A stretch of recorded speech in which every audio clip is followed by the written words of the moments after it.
1718, Nassau burns, British warships close in.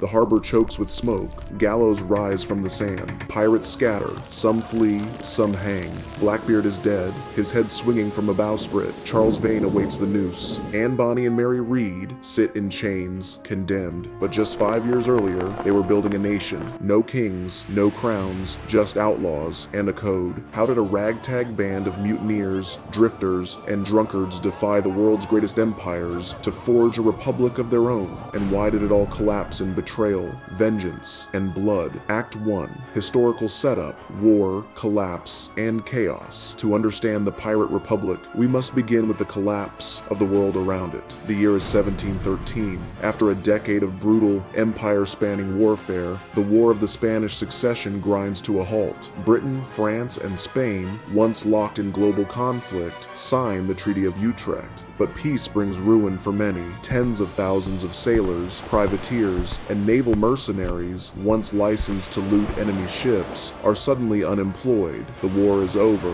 and so are their commissions. There are no medals, no pensions, just hunger. The oceans, once their battlefield, now belong to merchant fleets and smugglers. The wealth of the Atlantic, sugar, tobacco, rum, gold, and enslaved human beings flows freely, but only to the few at the top, and the men who bled for it, forgotten. Many of these sailors, seasoned by war, hardened by loss, betrayed by the crowns they served, choose rebellion. They don't fade away, they turn pirate, and in the Bahamas, at a forgotten outpost called Nassau, they find a haven. Act 2. The trigger, treasure, storm, and opportunity. In 1715, the sea offers a spark. A Spanish treasure fleet, 11 ships heavy with gold and silver, sets sail from Havana, bound for Spain. But off the coast of Florida, the sky opens. A hurricane tears through the fleet, ships shatter on reefs.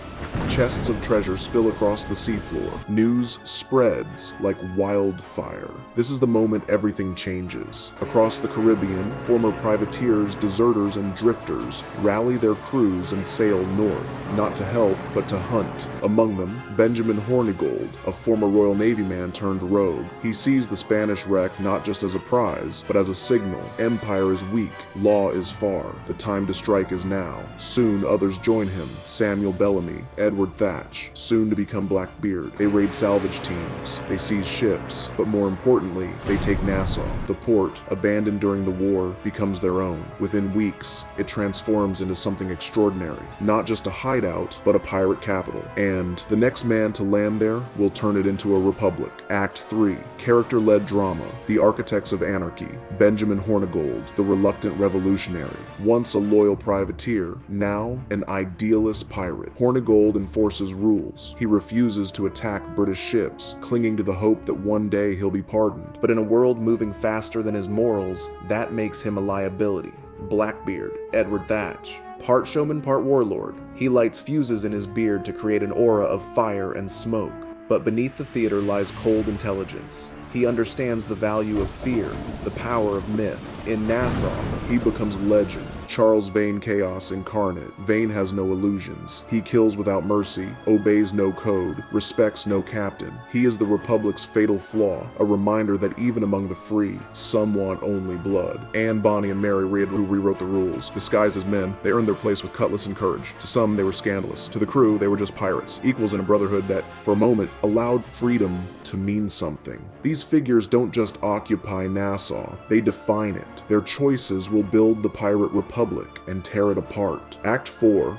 The Rise, a nation of outlaws. From 1716 to 1718, Nassau thrives, not just as a base, but as a nation in all but name. Pirate fleets prowl from the Caribbean to the coast of West Africa. They plunder Spanish, French, even Dutch vessels. Their numbers swell. Some estimates place over 1,000 pirates under the Black Flag, more than the Royal Navy had in the region. But what makes Nassau different is the code. This isn't just piracy, it's a democracy of outlaws. Captains are elected, loot is divided equally, discipline is enforced by vote. If a captain fails in battle, he can be voted out. Race, background, doesn't matter. Black sailors, escaped slaves, ex-soldiers, and drunkards all stand shoulder to shoulder. When Sam Bellamy took a Spanish galleon in 1716, every man, black or white, walked away with gold. No aristocrats, no royal tithe, just raw equality, paid in blood. The pirate code, once thought a myth, is real. Article 6, if any man shall lose a limb, he shall receive 800 pieces of 8 from the common stock. This is rough justice, but it's justice all the same.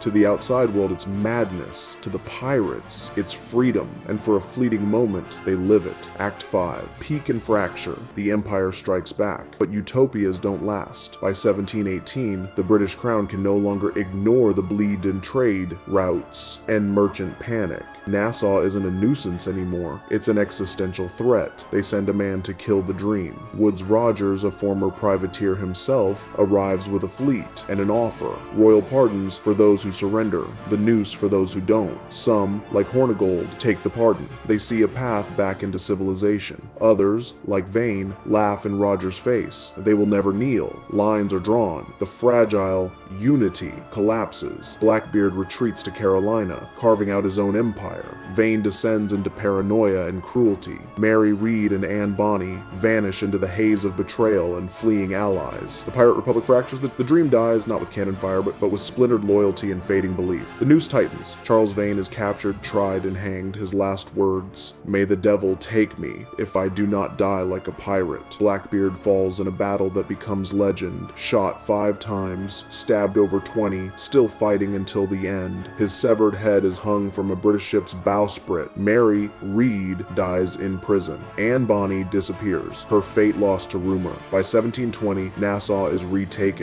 The Republic is dead, not with a final battle, but with assassinations, pardons, betrayals, and hangings. Its leaders are gone. Its ideals of equality, liberty, and vote by gunpowder drowned beneath the flags of empire. But the ghosts remain. In novels and movies, the pirates become legends, swashbucklers, anti-heroes, symbols of freedom and chaos. But the truth is harder, stranger. The Republic of Pirates was not built by visionaries or saints. It was built by the forgotten, men discarded by empire, women denied by society, sailors betrayed by war. And for one flickering moment, they proved something dangerous. That power could rise without kings, that freedom could exist without thrones, that even the damned could build a nation. Today, tourists sip cocktails on Nassau's beaches, but if you listen to the waves,